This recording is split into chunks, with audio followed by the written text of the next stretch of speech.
They are business leaders, experts in economy, society, and culture.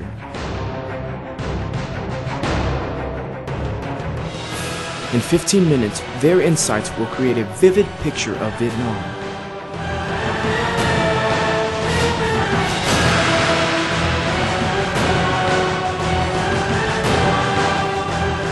Sharing Vietnam, the country as you see it.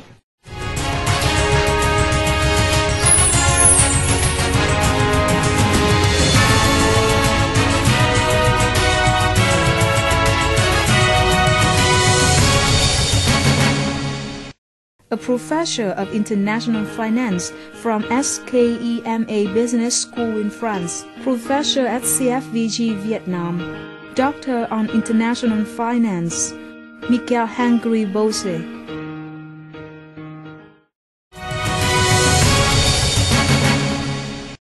Hello everyone, and you are watching Sharing Vietnam, a 15-minute talk show with the foreigners every day at 8:30 p.m. on NETVIET VTC 10. And let's say hello to the guests of our program today.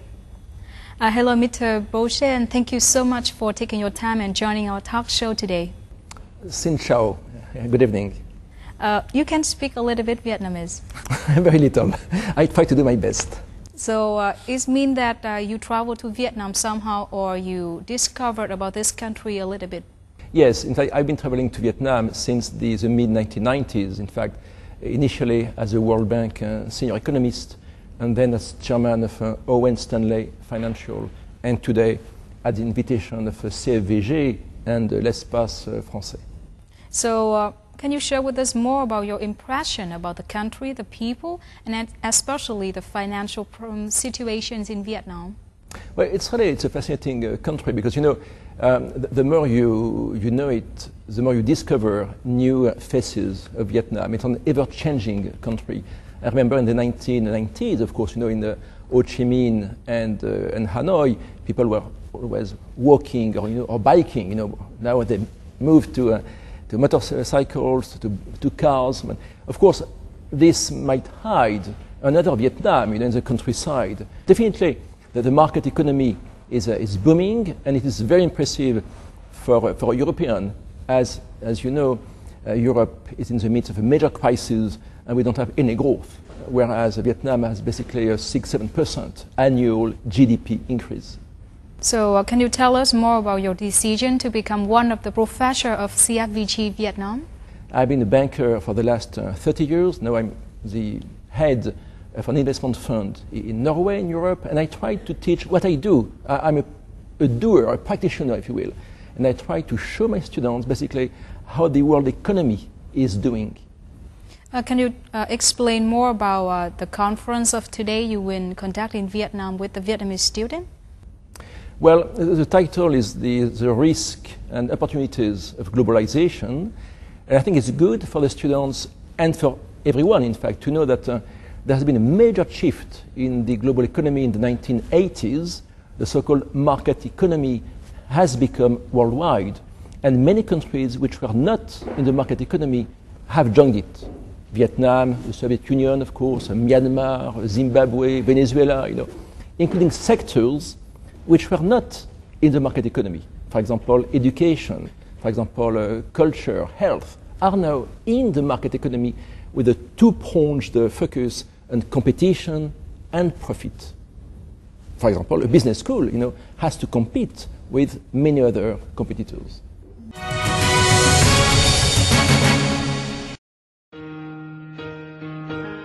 In the period of globalization, a big economic crisis can become globally affected. The crisis started in the United States in 2008 instead of the European Union.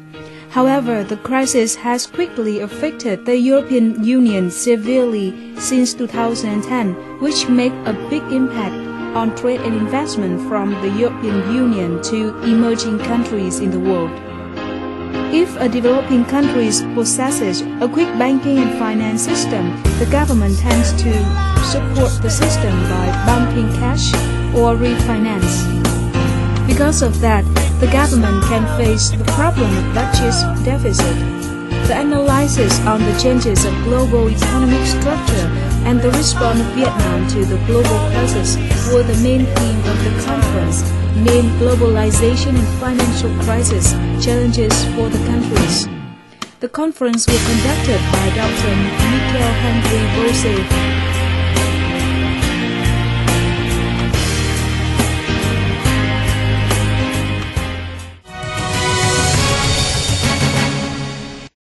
On the brochure of this conference, it is said that this is the very first crisis since the globalization started. So what do you think about this? It is the first globalized financial crisis, basically because globalization has emerged only in the 1980s. You might say that the Asian crisis in 1997 has been globalized. It hit not only Asia, but Latin America and Eastern Europe, but not very much the developed country. And in fact, this crisis has emerged in the US, it has migrated in Europe, and of course, due to trade and financial interactions, it is impacted on the developing countries, including Vietnam. What about the impacts of this very first crisis on the Vietnamese economy? Well, it has been, in fact, twofold. I mean, number one, in terms of trade flows, the cut in the growth in Europe has had an impact on trade flows in Vietnam, and in 2009, there's been a major cut in exports, in fact. The trade deficit has increased, and the balance of payments deficit has also increased. And you had also a slight decrease in FDI, in foreign direct investment. What are your assessment on the response of Vietnam to the very new situation of the crisis, and about what do you think about the measure that Vietnam take at this moment in order to tackle with the crisis? The situation back in 2009 and 2010 was serious. There was an economic overheating in Vietnam, very high, unsustainable growth rate, leading to inflation and a substantial trade deficit. But the SBV is one of the most respected central banks in the world, at least in my opinion. And the governor of the SBV has taken action, including the well-known resolution number 11, last year, which in fact attacked the roots of the crisis, mainly growth of the credit. So inflation is now, I think, is now under control. It's still high, still too high, but I think it's under control. What do you think about the current situation of the finance and banking system in Vietnam? Because in order to tackle and stay sustainably development in the future, we need to have a very strong system. You're absolutely right. Any banking system, which increases lending at a pace of 30% per year is leading to disaster in the US, in France, and in Vietnam. In fact, the very large increase in credit led to substantial increase in so-called NPLs, non-performing loans. The portfolio, if you will, of the banks has deteriorated, in fact. And there is here a matter of transparency. I think we need to get the right numbers. It's difficult to assess how large are these NPLs, the health of the portfolio of the banks in Vietnam. Probably not very good. So there is a need, to strengthen the banks, to improve the health of the portfolio, to screen credit more tightly, and last but not least, to increase the capitalization in the bank's portfolio, so-called capital adequacy guidelines. All the banks in the world are competing to meet the so-called Basel II regulations, which basically aim at increasing capital to 8% of the assets, absolutely indispensable.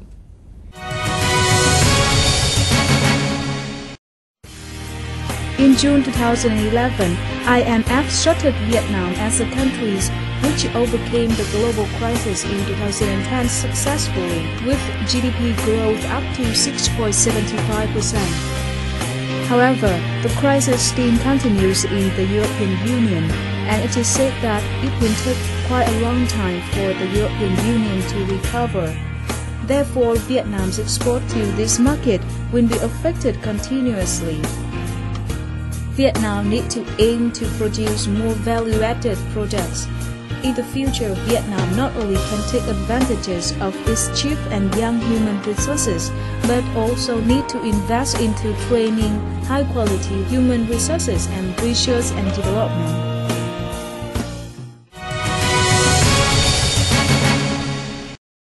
So in the future, what will be the challenge to a developing country like Vietnam with the globalization and the aftermath of the crisis? There are two kinds of challenges. Those who basically belong to any country in the globalized economy, which means stabilizing inflation, stabilizing the exchange rate, to be competitive, and so on and so forth. But Vietnam is in the particular situation. 96 million people, young population, and an emerging market country competing with 150 other countries. And then the challenges are much more specific. I think there are 2 or 3 challenges. The first one is probably to improve productivity in Vietnam. Vietnam can no longer rely on the cheap labor cost, and low value added export. It has to move up, in the value chain, which means an increase in productivity. And that means, education, training, in fact, what CFVG is doing after all. Number 2, I think the wealth gap. And the third one, which is a precondition to transform economic growth into development, is improving governance, transparency. So in the future, especially for the young people of Vietnam, what they should know and learn, and as you have just mentioned, what can we do in order to have a strong and high quality human resources? Well, basically 2 things, which in fact are well known by your governments. Number 1, improving higher education and training in order to match the supply and the demand in the labor market. And number 2, improving the so-called R&D, research and development, in order to improve the productivity of Vietnam's economy. So can you explain more about R&D, research and development? Well, basically, it's how much private companies and the public sector invest in high and new technologies, the so-called NTICs, the new technologies of information and communication. And this is basically the name of the game today. To compete in the global markets, Vietnam can no longer rely on the old system, of the cheap labor cost, mainly textiles and footwear. That worked very well in the 1990s, but today it has to shift to a new pattern, to a new system, of higher value-added products. And this, in fact, means basically improving the so-called human capital. So what about your plan with Vietnam? Maybe in the future you may move to Vietnam and base here and continue to have Vietnam to bring the education system into a higher level? Well, I hope that l'Espace Français and CFVG will keep inviting me to hold conferences, here. It will be a pleasure. But also our fund in Norway, the North Sea Global Equity Management Fund, is looking very seriously at Vietnam. We cannot ignore Vietnam. Vietnam has defied the skeptics, as I said. And many people said that Vietnam would fall into hyperinflation, maybe social destabilization. No, in fact, again, the government woke up at the right time, and definitely will see the economy as stabilized. So we are extremely